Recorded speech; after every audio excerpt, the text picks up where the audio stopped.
A new role is often marked by a flood of meetings, unfamiliar faces, and urgent decisions that cannot wait for comfort. After 2 weeks, the calendar may appear full, but the real direction remains blurry and fragile. Transitions become perilous when learning is slow, relationships are weak, and early wins fail to materialize.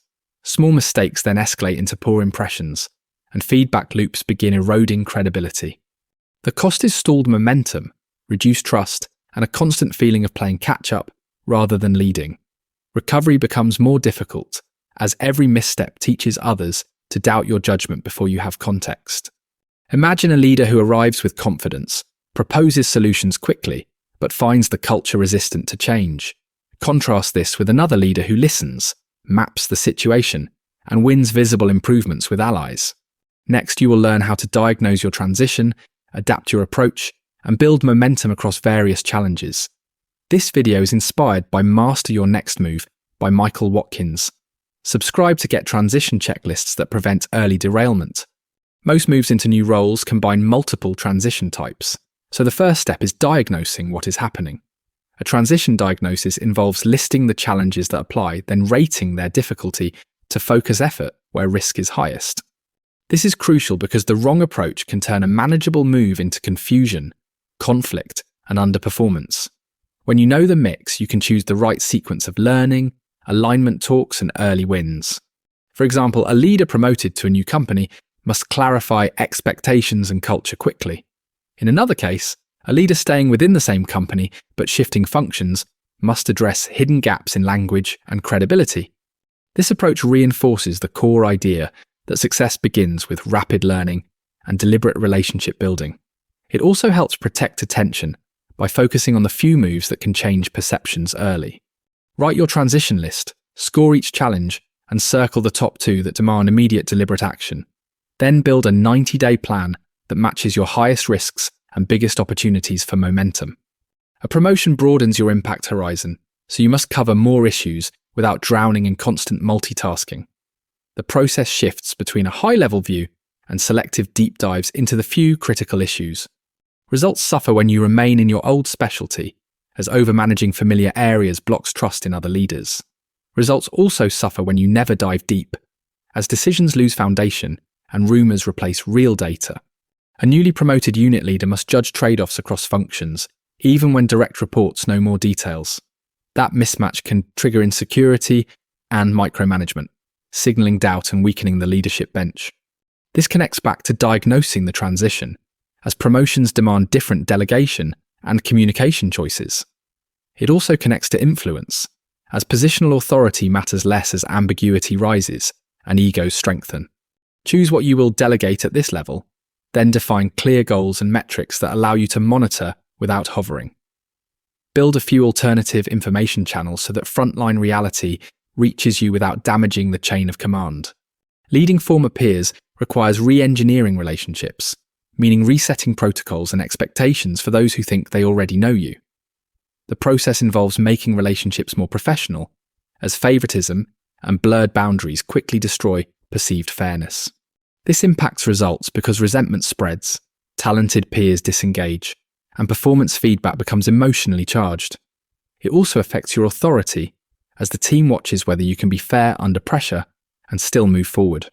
In one team, the new leader walks into the cafeteria and sees former peers grouped apart from new peers. The moment signals that roles changed overnight, and every interaction now communicates status, access, and allegiance. This links back to promotion because symbolism matters early, and rites of passage clarify who decides and who supports. It also links to diplomacy, as re-enlisting disappointed peers requires empathy, patience, and a clear business focus. Hold a short team meeting, state standards for fairness, and schedule one-on-one talks that acknowledge concerns without bargaining away responsibility. If these relationship tools help you lead promotions with less drama and more trust, then subscribe for ongoing leadership transition practice.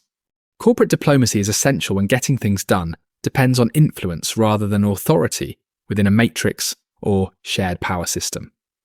The process involves building alliances, which means explicit agreements to pursue agendas, not just friendly relationships.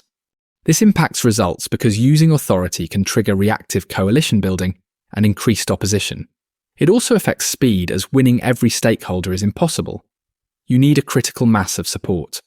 A regional leader proposes rational changes, but local leaders resist because the agenda threatens their autonomy. The lesson is to map the influence landscape, identify key influencers, and define what you need from each. This ties back to earlier themes because learning includes politics, and relationships must become useful alliances at the right time. It also connects to onboarding, as early stakeholder meetings build political wiring before your first big decision arrives. Define influence objectives, choose a few people who can unlock progress, and negotiate trades that both sides can accept. Use an influence map before proposing solutions, as coalitions decide outcomes when authority is fragmented. International moves follow a predictable psychological journey, from initial excitement to dark nights when the new reality hits. The process involves managing both family stability and cultural adaptation, as stress at home can severely impact work performance. This affects results because leaders who ignore the move's impact can damage the business and risk career derailment. It also impacts the team, as early misreads of local norms can create mistrust that takes months to repair. One executive relocates to a distant country, while a spouse feels isolated and routines collapse under unfamiliar systems. Support improves when the family is settled first, help is arranged, and networks are rebuilt before work escalates. This ties back to transition diagnosis, as an international move adds personal adaptation on top of business demands. It also links to onboarding, as you must learn the culture quickly and build the right relationships from day one. Prepare for arrival, confirm compliance requirements, and take a fast first look at priorities with local input. Avoid the tourist mindset and invest daily in language, context, and trust, so leadership becomes credible in the new setting. The unifying idea is that every transition requires diagnosis, a plan for momentum, and disciplined personal adjustment.